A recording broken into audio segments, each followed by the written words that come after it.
За да имаме единство, треба да имаме диалог. За да имаме диалог, некој ќе треба да повика и да не организира на диалог. Ние како СДСМ и коалиција сме подготвени да разговараме за сите прашања што се од важност за државата, да имаме диалог и да постигнеме консензус.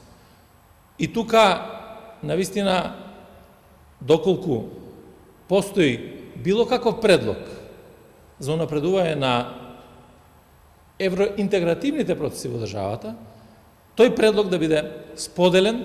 Аргументирана критика на принципот на билатерализација на евроинтеграциите.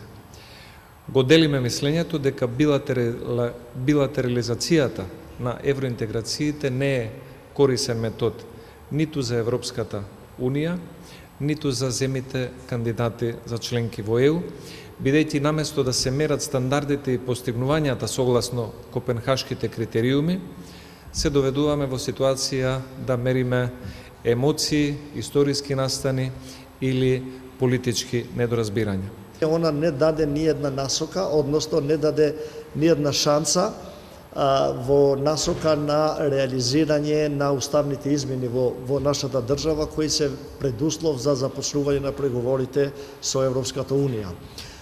Дури во незинот говор, она повеќе направи осврт кон потребата за реформи внатре во Европската Унија, што мислам дека не е нејзина задача, не е нејзина улога. Се надеваме дека нејзиниот говор оди и на линија на нашите претходни заложби и пред извесен период Националната платформа за македонско национално единство и црвените линии што ние ја предложивме, таа е всушност на линија на постигнување внатрешен општествен консензус, еден општествен договор. Се чини дека претседателката е потполно втурната во сенка на извршната власт и мора да се искоментира дека таа ни својот професионален ангажман во својата кариера има докажано дека е врвен професор, беше добар пратеник, но сега е сведена на функција на министар за култура во сенката на Христијан Мицкоски.